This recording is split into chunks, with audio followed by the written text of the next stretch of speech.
My name is Sonya Childress, she, her, and I'm going to be moderating this conversation, Mothering and Laboring the Cinematic Revolution. And what makes me really excited about this conversation is, one, we don't get to talk a lot about parenting in the film industry, especially about Black motherhood in the film industry. We don't get to talk about it publicly. We talk about it all the time amongst ourselves. And so it's important to visualize the experience. And so I'm excited and really honored that Maori and Sydney and the crew at BlackStar invited us to be a part of this conversation and have this conversation publicly here at MOCA. So first, big ups to BlackStar for bringing us together. And I'm especially excited about this conversation because this is a crew of mothers who know one another and are friends. And so what the ask I gave to them before is that we are going to pretend this other side of the room doesn't exist and we are talking amongst ourselves. And that'll give you all a taste of a real conversation about the experience of mothering in the film industry. So we're going to really, pretend we're in a living room. We're in Tchaiko's living room today and have some real conversation. So I want to, we're going to do a different thing around introductions today. You all have their illustrious bios in your program, and I hope you really do take a moment to read through them. But I'm going to actually ask each of you to introduce yourselves. And I'd love to hear a bit about who you are, where your people are from, where you're from, what are the ages of your children, and then what kind of role do you play in the film industry? I think we should start with Amatus. And why don't we start with Amatus? No. So we have Amatus. All right, casual conversation. Going first on the spot. My name is Amatus Ali. I was born in Chicago, the south side of Chicago, went to high school. But I went to high school in Philly, and BlackStar, Maori, lived in New York for a black hole of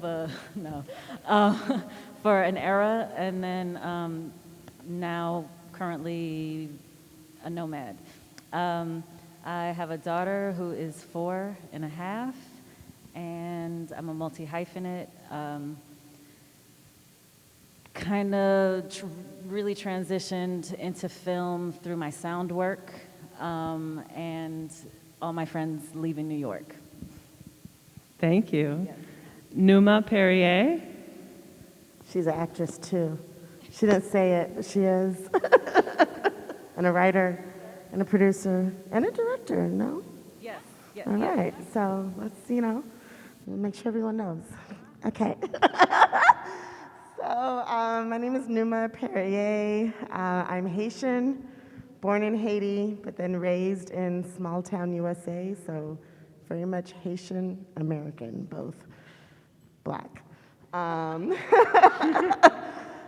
have a daughter. She's 10 years old. I invited her tonight, but she was too busy, so she's not with us tonight. I'm an actor, filmmaker, writer, Designer. producer. What? Gloves. I'm a designer of many things, yes, gloves. And that's me. Lillian. Hi, I'm Lillian. I was born in Queens. My family's from the Caribbean. That's just easier. We don't want to get into too much semantics. And then, let's see, grew up between New York and Wisconsin, oddly enough. That shouldn't get a whoop, by the way. Oh, well, yeah, okay. Capri used to babysit me.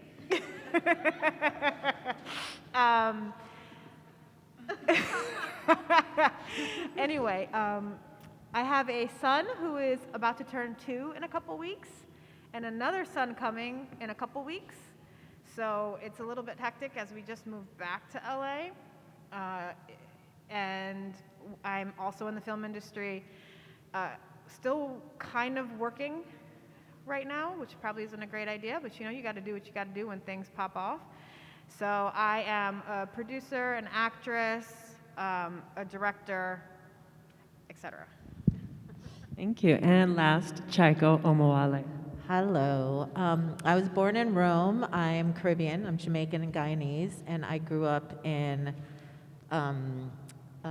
Africa, Asia, Middle East, England for a bit, and then I moved here when I was 16.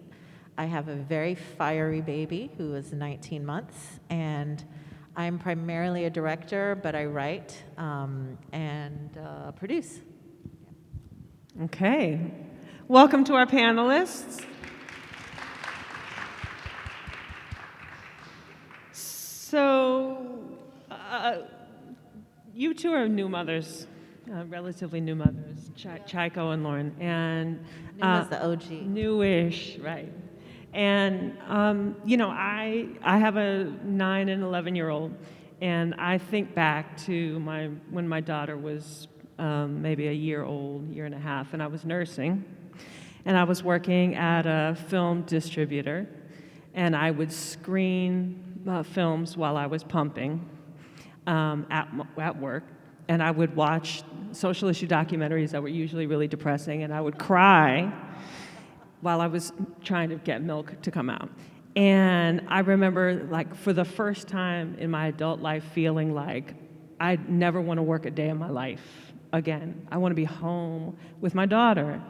And I was shocked by that feeling. It was the strongest feeling I had ever felt outside of I want a child. And it's such a tender moment going back to work after having a child. And I know you all are closer to that experience, but we've all experienced some version of that.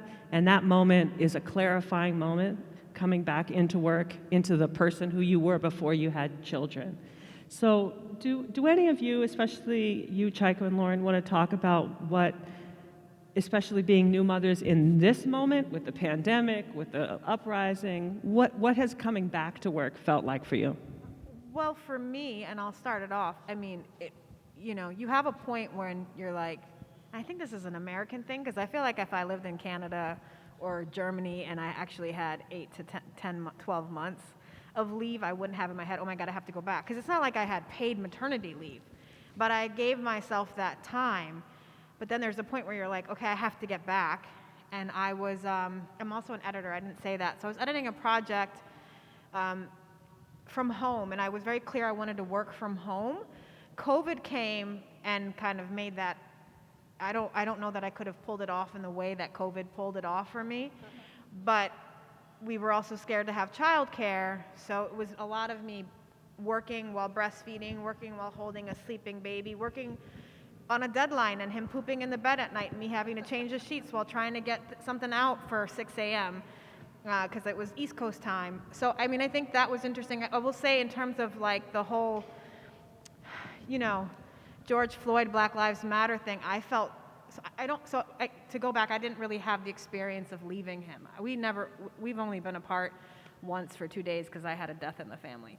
So he's very independent, but I'm not.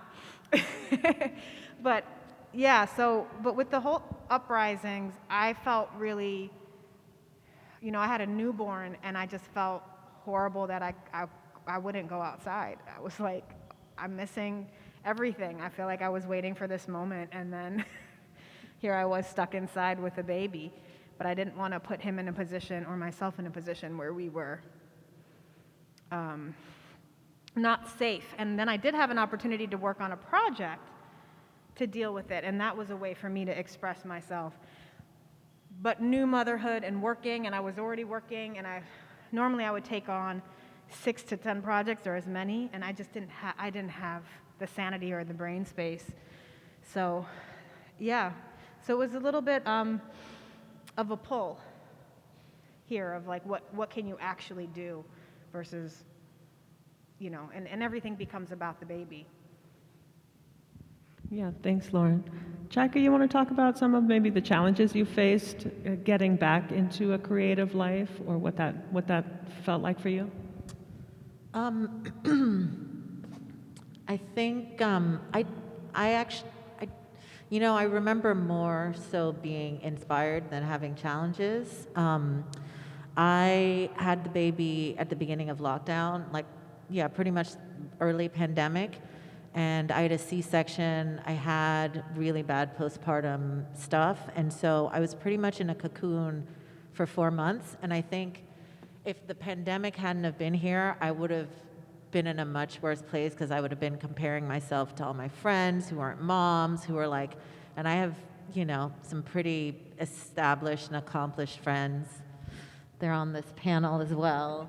And yeah, I would have been driving myself crazy, but it was like,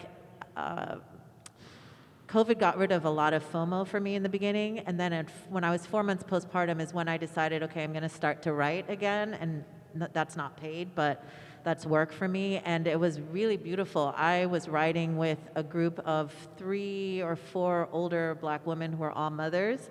And so they were like mothering me. There were times when I would get on for our writing Zoom sessions and I'd be bawling, complaining about my partner and I'm tired, and it was really great. Where it started, I think it started to get harder this year, like when I wanted to start working around, I don't know, like probably summer. So my baby was like maybe a year and 3 months.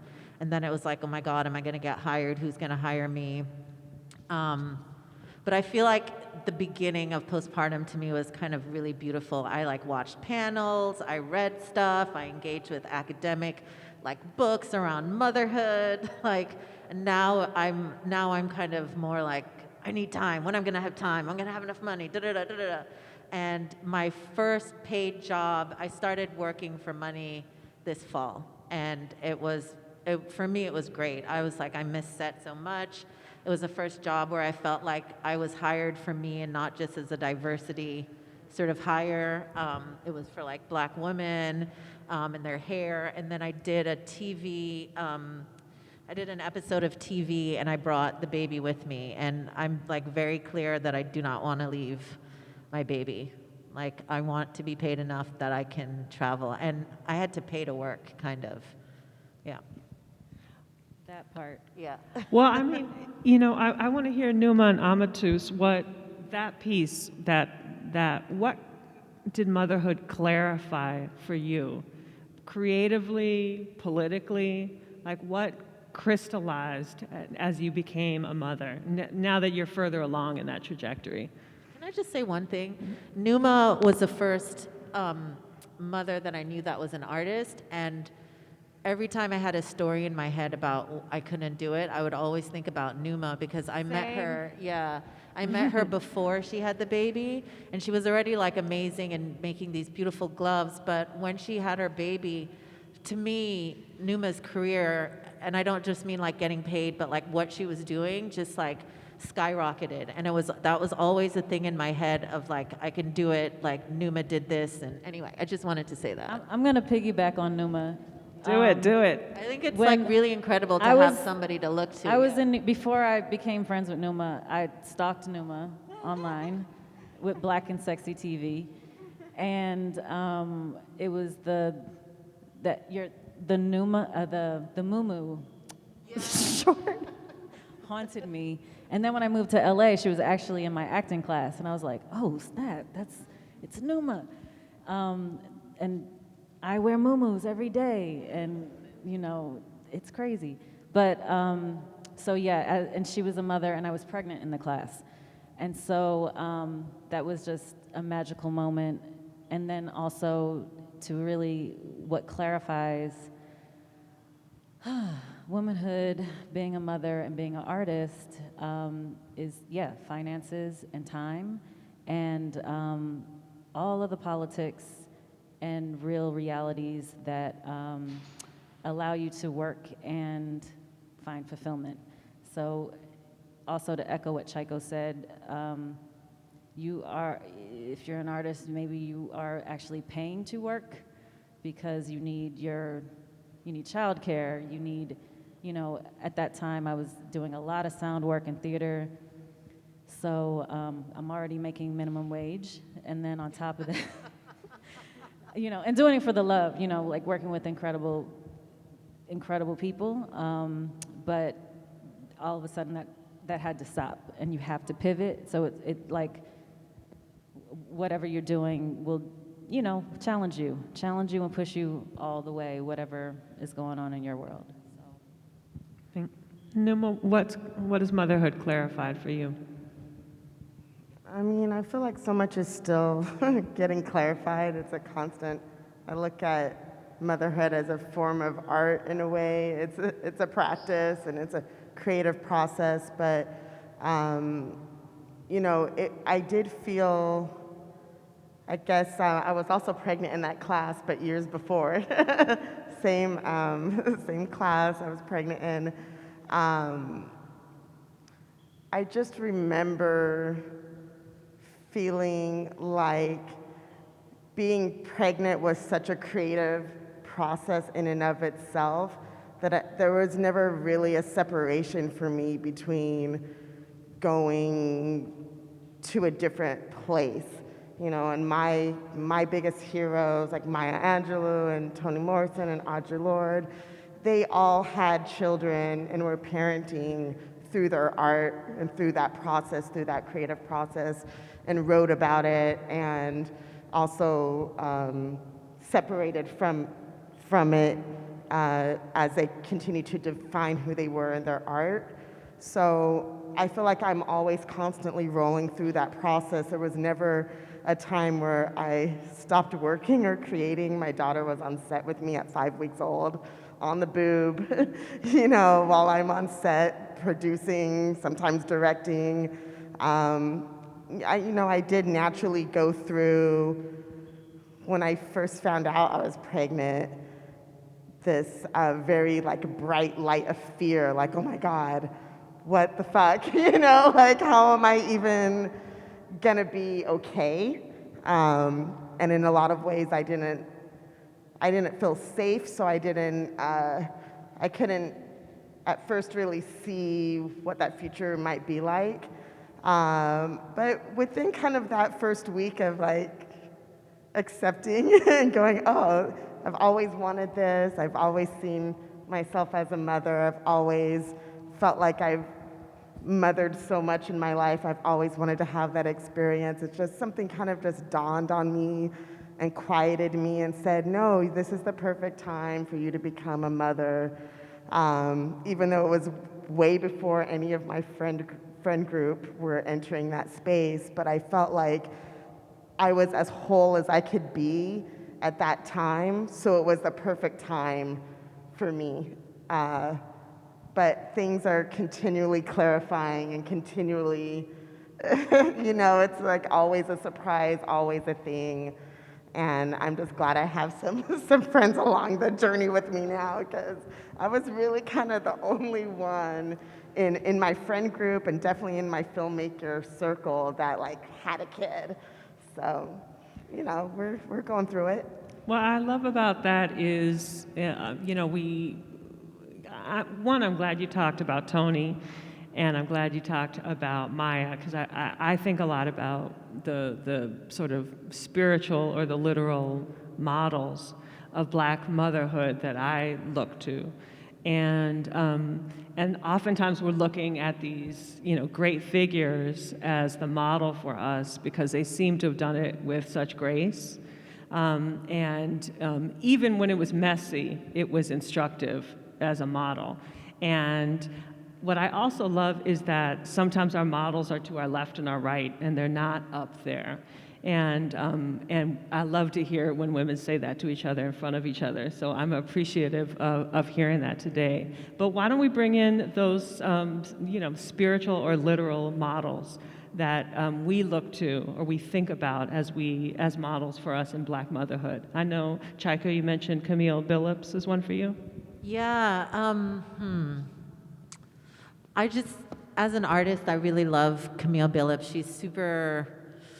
Camille Billups is an artist and a filmmaker who gave her daughter up for adoption at 4, and her films are on Criterion. And I'm trying to think how to talk about Camille. I really love the idea of Black women being able to create and be unapologetically messy is probably not the right word, but you know, she's a black woman who gave up her daughter for adoption at age 4, left her daughter in the adoption place, said, I'm going to the bathroom, and then didn't come back. And her daughter and her met up later on in life. They made a film together, and their relationship was primarily professional. And then when they sort of went their own ways, her daughter died of a heart attack. And it's super tragic and sad, but like just so interesting because she is such, so many young black artists love Camille. And I'm just very interested in our ability to be fucked up, for lack of a better word. And I don't know, her work also I like a lot because it, so a lot of my work is fluid, and I'm interested in taking the boundaries out between what's real, what's not. I like magic, I like fantasy, I like dreams. A lot of my work that I'm doing right now is informed by dreams and being a mother and my baby. And her work also, you know, there was some surrealist stuff. I'm thinking primarily about her films. It was theatrical, but then it was also cinematic. She used her friends. She also created this community.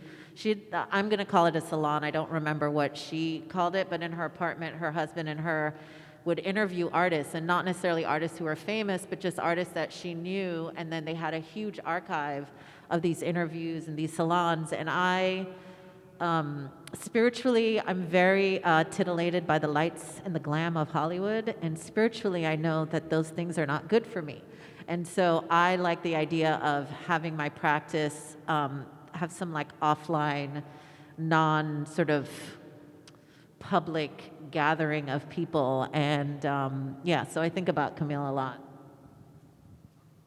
Thanks, Tchaiko. Are there other women you want to bring into the room? Loren, I know you mentioned Julie Dash might be one for you. I did, but I was, yeah, and Julie Dash's film, Daughters of the Dust, was one of the most, it was extremely impactful on me when I saw it as a young, you know, aspiring filmmaker. And I just think it's interesting what women had to do to create their art, and would it be the same if she was trying to make that film today? So I don't know if you know Julie's story, but she had an abortion in order to complete Daughters of the Dust. And I don't know what I would do in that sense. So you have a choice, right? It's almost a Sophie's choice she had to make. I don't know what it was for her. I'm not her, but it just is something. When Tchaiko spoke about Camille before, it just brought to mind just the choices that you have to make as a woman, as someone who works, because there really is a lot of pressure on you. Like even once I had my child, it became, you know, my husband and I are both working, but it became the child was my responsibility. You know what I mean? So it was like, okay, so if I want to do this, then I have to carve out the time when I'm not, you know, taking care of him. I'm not sleeping enough. So how do I, you know, so it becomes, as a mother, you kind of see what choices other women have had to make. And we're also in a new, interesting position. And I also do want to, I didn't speak enough about these two women next to me, but Numa really was a pioneer and for me. And I watched her with her daughter everywhere. At our parties. I met Numa at her birthday party with her baby in her arms. Like she took that baby everywhere. And it just was like, oh, so this is how you do it. As like a naive, if I knew what I knew now, I would have helped more. I'm so sorry. And Amatus, I had a conversation with her after her daughter was born. And I'll never forget, she said to me, I'm working so much harder now because it's about, for me, building a legacy to give to her. And this was before my baby was even an inkling. But I think to see real women in action that you're friends with, that you have, you watch them as they succeed and grow, it just, that to me is more powerful, was more powerful than, it made it possible. Because I've had during my, especially with the second pregnancy, I'm like, okay, well, what is going on now with my career and what do I do? And I talked to, you know, and really, you have to kind of fight for it in a way. So it's good to have examples of women that you see that are baby on the hip, slinging, doing it. seeing photos of Numa and her daughter on set, both of them wearing headphones, looking at cameras. I'm like, oh my God, yes. So that for me is truly inspiring. I think it's unfortunate that we have to fight for, and I know not everybody, but I feel like we could learn a lot about how to reshape society by asking moms who want to create and who want to do things like what would make life easy and fun to be able to do that. Because, you know, I just think so much. I don't know. Numa, I feel like you can say more, but I feel like because there was a certain amount of independence that you had when you were working, that you, at least my point of view when I remembered, you know, Black and Sexy, or even, you know, what I knew about Jezebel, like it didn't feel like you had to fight a corporation necessarily, or fight, you know, you had to like work hard and you did like the crowdfunding, but I feel like it would probably be different if you were like employed by, I don't know, a Viacom or something like that. Yes. Well, yeah, I've definitely been on both sides of it. When my daughter was born, I was, yes, working very independently, running my own company, running the set. So I set the tone. You know, this is how it goes. This is my kid, and this is how it goes. And when I made my feature film, put my kid in the movie, almost all of my short films, my kid's in there, you know, because she would cry and want to be and see all the hustle and bustle and want to be involved. I'm like, oh, she's feeling left out, so get her a costume, throw her in the movie, you know?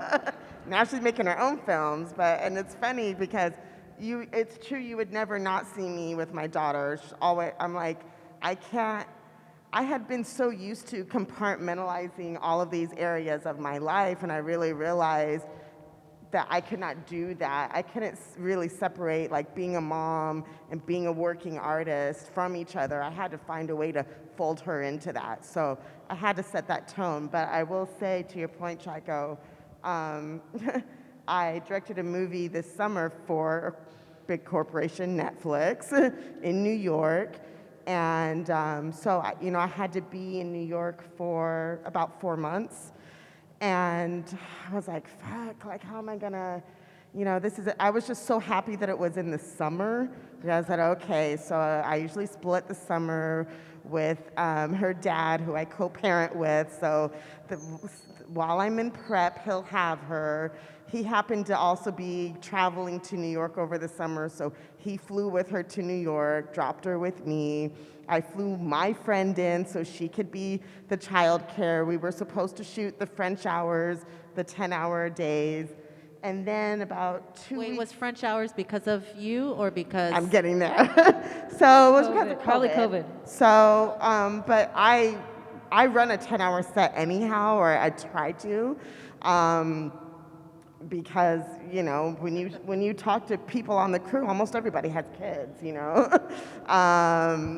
and I want to get people home, so I try for that anyways, but technically we're supposed to do French hours, 10-hour days, so that it was, in everyone's contract that we're done. And about 2 or 3 weeks before we started filming, I got a call from our line producer saying that we weren't going to be able to do the French hours.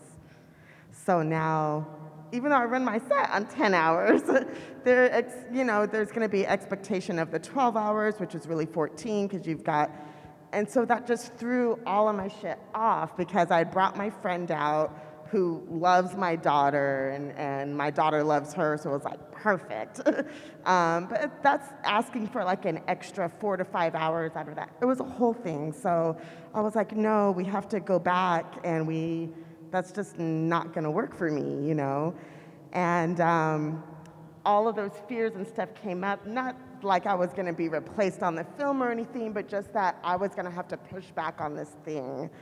And so I talked to our line producer about it, and I didn't want him to take it above. I just wanted to try to like get it settled, because the crew wanted that too,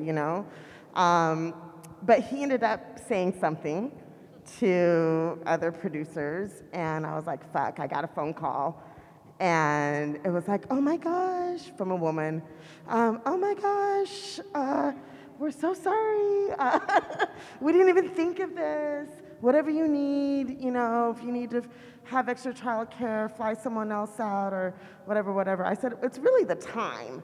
It's, you know, thank you, yes, I'll take the flights and everything, but it's really the time. And it's not just me, it's every parent on set. It's every person on set, child or not, but especially those with children that are trying to figure out how to, you know, solve that piece of it. So we ended up doing the 12 hours, but I would say 90% of the time, I got us wrapped in 10 anyways. Yeah. And that's just what we did. That's how it had to go. But yeah, you know, so working independently, hey, if my kid is sick, we're not filming today or whatever. It's very different than, you know, going to work for a massive company that's not necessarily thinking about that or rolling that into making the experience just smoother and easier so everyone can be at their best.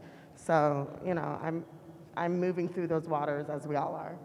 I mean, I think what's important, you know, there's so much richness in that whole story, but I think about, you know, the moment that we're in, the extreme disruption in the film industry and in society at the same time. And when things break, there's an opportunity to create something new. And in many ways, you know, this conversation is about birthing children, but really it's about metaphorically birthing something else. Something else is being born right now, period.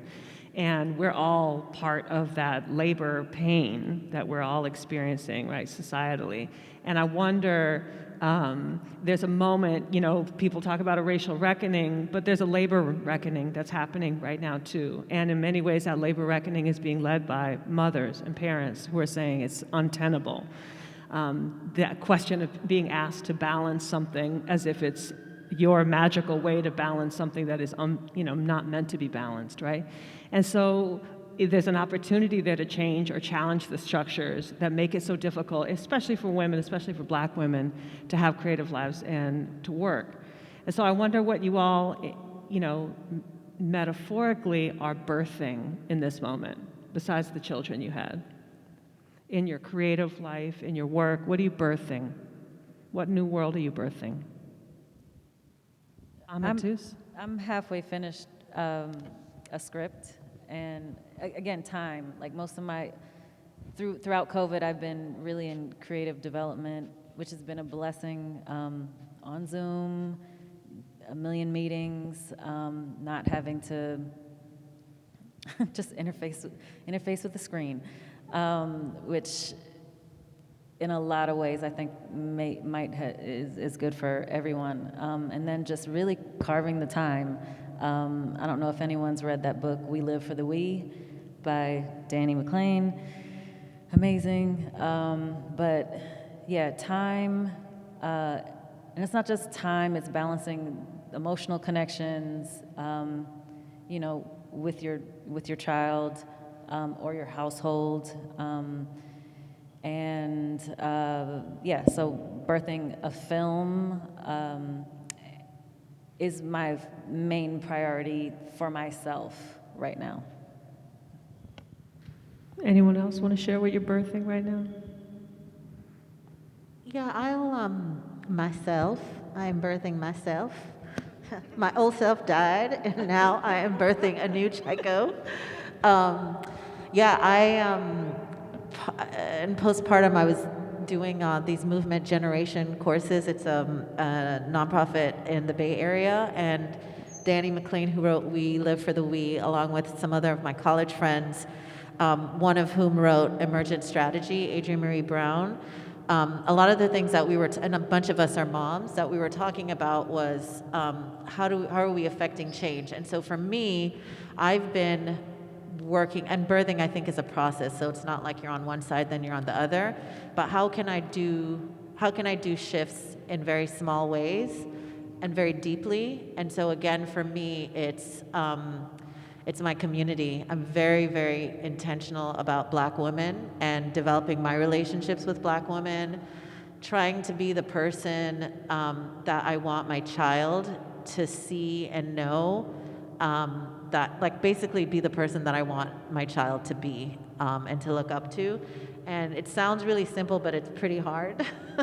And so, you know, it really is like, I mean, and I can talk about my film. Like, my film that I'm writing right now is very much about my birthing, like my journey to becoming a mother. It's a film about a woman who discovers her miscarriages, her fibroids, her postpartum stuff is because of a monster that she didn't kill when she was a little girl and when she was being pulled into a fantasy world. And the process of making that is really informed by how I'm mothering my kid Flame, when Flame is like going through the process of like babies, they can I think they see things like 2D, and then they start to see things in like different ways. So like the magic of the developmental stages of babies are informing how I am showing up to my work in the page, but also how I'm showing up to my general meetings, like when I go meet people to try and get jobs. And let me try to think how to be vague about something. I had a challenging situation where the old Tchaiko would have done something, and the new and I decided to do it as the new Tchaiko because I wanted to have the practice of moving through this world with a certain set of values, even though that new way could mean that I might be blacklisted or I might upset somebody very powerful. But I just can't think about having my kid, I just don't want my kid to have a mom that is like cowering and in fear and allowing capitalism and to kind of run her. Yeah. I love that. That's beautiful. Loren or Numa? Thank you, Tchaiko. I'm working on birthing a bunch of projects right now that all are about, I think for me, it's like there's a shift in working, and we kind of address this for other people, versus pushing stories that I need to tell forth, and that's coming to me like it's always been like, oh, if you want to accomplish this, you got to just do it yourself. But so it's really about, you know, finishing projects I've started, but like producing and going for, like, that's just kind of been the where I'm at mentally in these last like 6 months and leading into next year. So I'm working on like a slate of projects. That's not very specific, but that's what I'm doing. Thanks. Same. A slate, always many things happening at the same time. I feel like filmmaking is a series of several pregnancies, you know, that developmental. It's like, but you like don't birth before the next pregnancy. So, you know, as you're trying to kind of piece together a project that's a pregnancy in a way, and then you start filming it, that's a pregnancy, still not born, post-production, like pregnancy number 3, like you're just getting there until, you know, whatever you consider to be the birthing of it. So with that said, I'm editing the project I was telling you all about that I did this summer, so getting closer, and then I'm developing and moving into production on Audre Lorde independent story. And so that pregnancy is happening right now. Talk about, I heard a little bit of this through some of you, the idea about creating something, being the kind of woman that you want your child to be, and there's also something there in terms of the way children are our muses as well. And sometimes I think creators create for their children. They give them the images they want them to see. And sometimes we're creating for our inner child, right? We're giving ourselves the images we wish we had. So how do you land on all of that? Does anyone want to share? In what way are children your muses, or is it your inner child? Who are you talking to? I think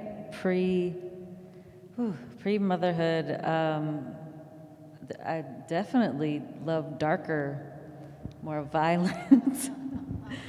uh, my my my my consciousness has had to evolve, and my work has had to evolve in being a mother. It being so mirrored in both of our growth processes, and just being here and awake and alive in a different type of way, and having a deeper responsibility for storytelling and being present in the spiritual transaction and partaking in that experience. So I'm not going to say I'm just doing children's work or things that are softer, that appeal to ideals, a loftier ideal, but there's definitely a deeper balance, and there's definitely a deeper balance in trying to bring that energy of learning from my past, tackling hard issues, so that not only do I grow, but I'm also, giving something to this little person. And I have a daughter, so that's also, both Loren and Tchaiko have sons. For now, he's... And so, yeah, I just have my own personal connection to that and womanhood as well. Anyone else want to share? I'm doing both. I mean, definitely healing my inner child, I think, is going to be a lifetime. I had a baby when I was 42, so that's like a lot of years to do some healing. And yeah, I mean, there's a character that I have in the fantasy world that's like Flame, this little like creature that toddles around and like acts like an old person, but then also decides to just go and he's so funny. But yeah, they're just so cool. They're amazing. I wondered if I was gonna stop liking dark stuff, but I still like. This film has the second half of it is like horror, because the fibroids are the beasts like children, and yeah, I don't know. I think it's always going to be informed by Flame and me and my fears of the world and my dreams for him and how he's going to navigate. Like, I feel like we're going to very dark apocalyptic times, and I gave him this long ass name because I feel like the generation of our kids, they're going to be the ones that are going to have to find their way through all of this. And so I'm making, my stories are thinking about that. But I've always been a kind of shadow kid, so I don't think that's, my friends know, it's not much of a change. Yeah. I'll say that what I love to see and what feels, I feel like, maybe I have a shot at, I'm doing a halfway decent job here, is that it's just showing my daughter what the possibilities are.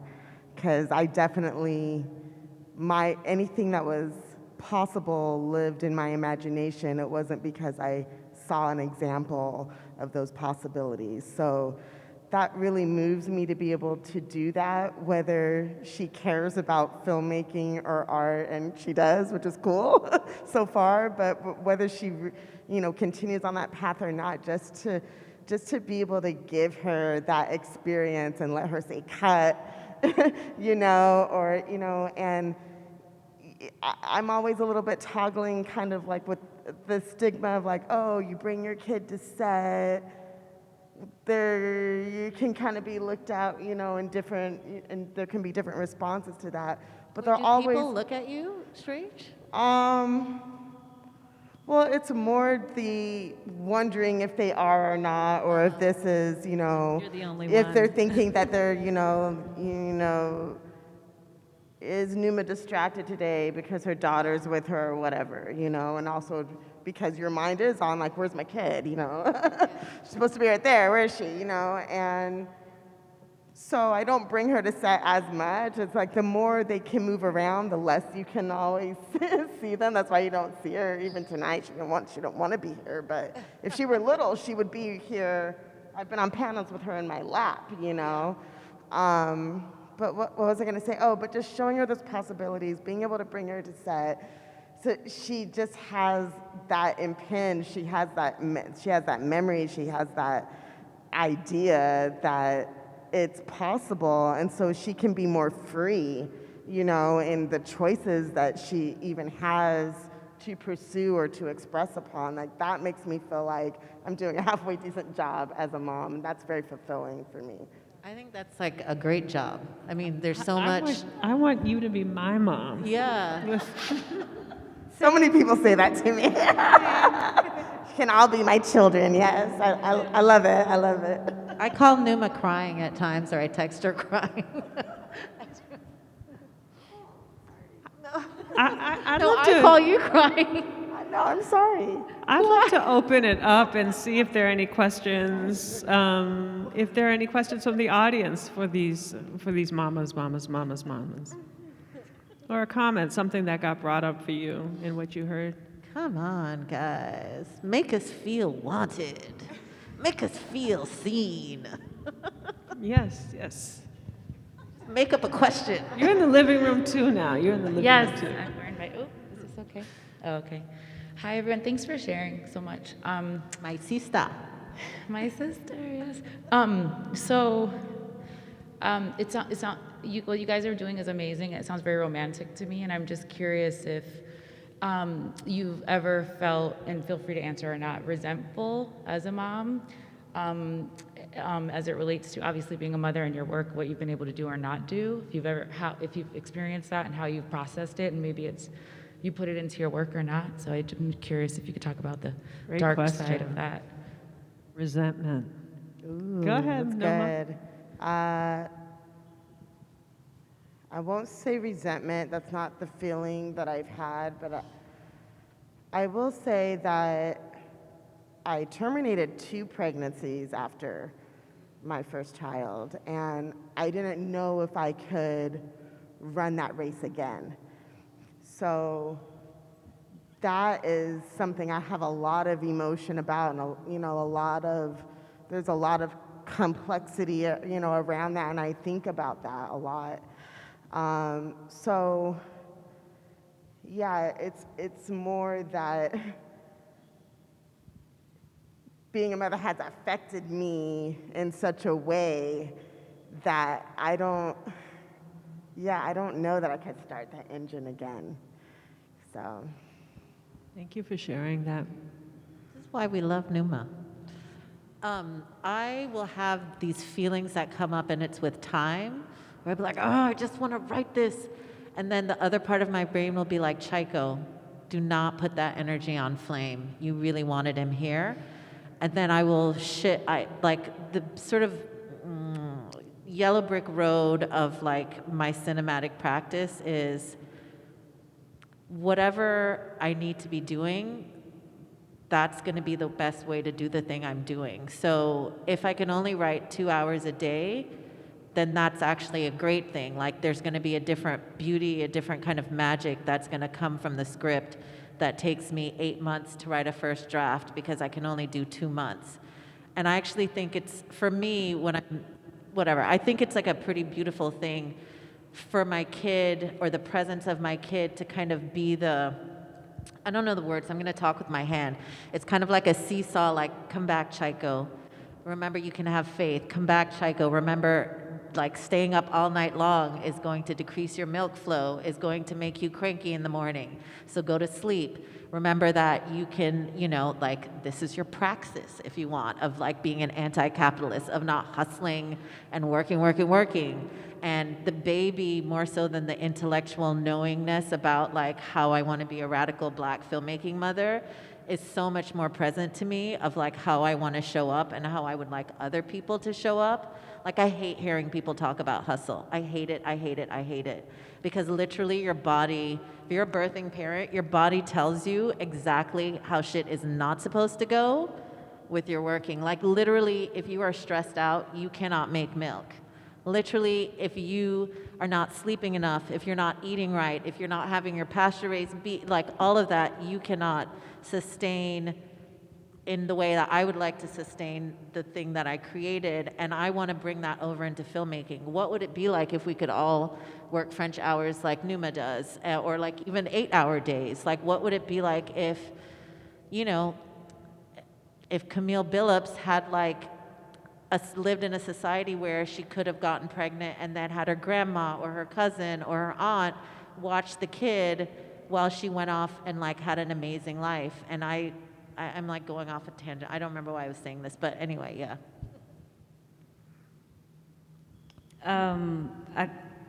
I think resentment is just a part of the conversation, you know, just whoever you are, and whatever brings you to a bigger awakening or the next chapter in one's growth process. So, I mean, I have never resented having my child, but it just, having my child brought everything into focus in a way that it is just profound, in the sense, which then causes resentment for the world, and then you have to mitigate all of those different layers and structures. And so, and I mean there's a scroll of what those things are, but like half of it is, you know, just support. You know, if you have a child younger versus older, who is around you? Do you have people, you know, are you close to your family? Do you have siblings? Do you have aunties? Do you have whoever to support? And so then, you know, as Black people, that totally just takes you back down to, you know, how we got here. And so it's a whole new reliving, you know, relearning, refocusing, recentering in a clear and present active place where pre-motherhood,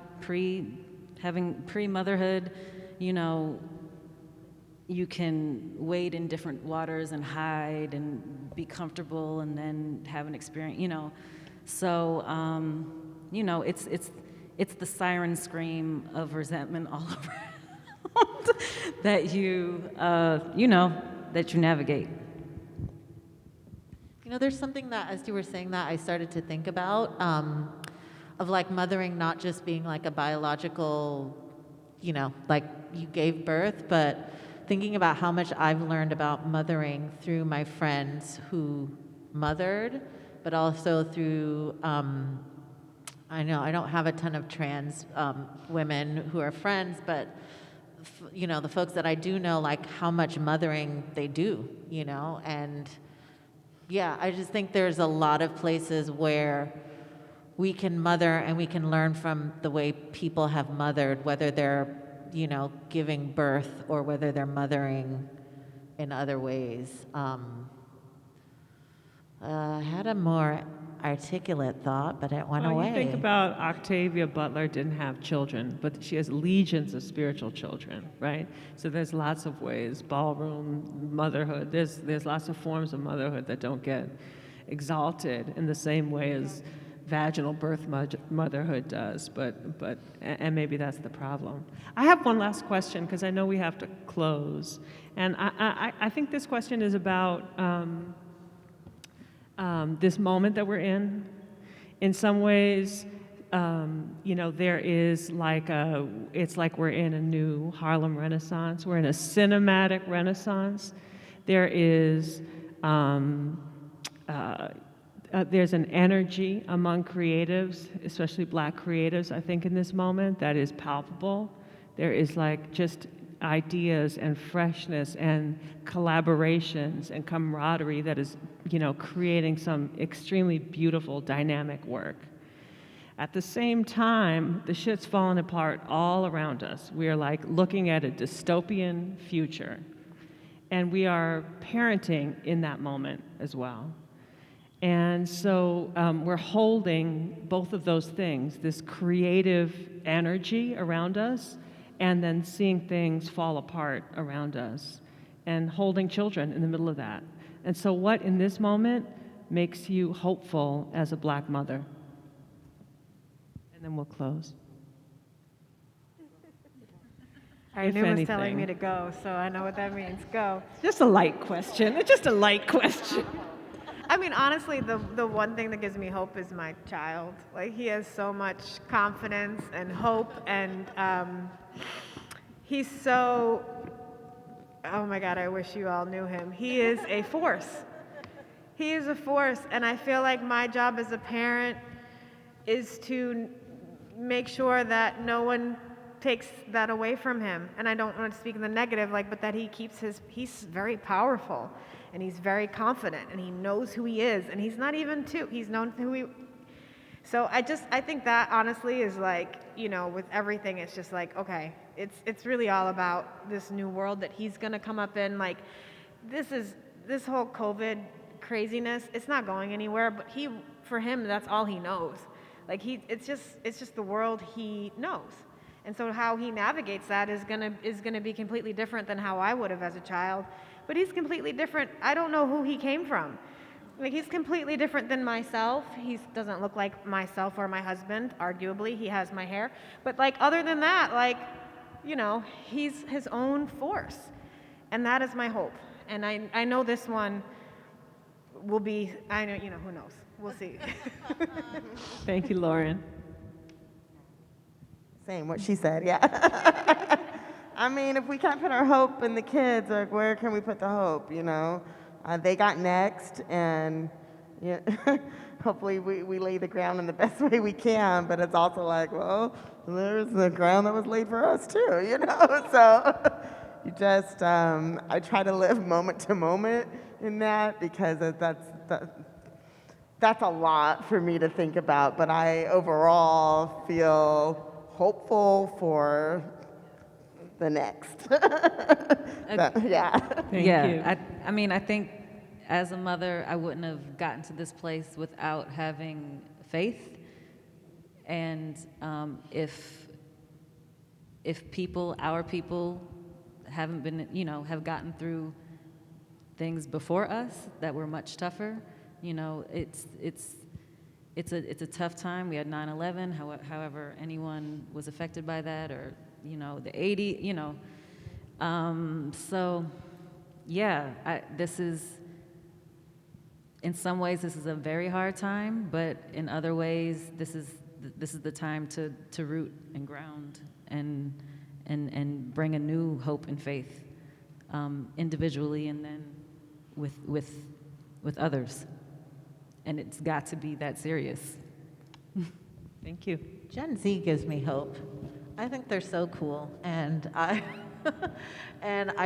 like, if that's how they are, where they like don't care about like respectability politics, where they're like, you know, really reimagining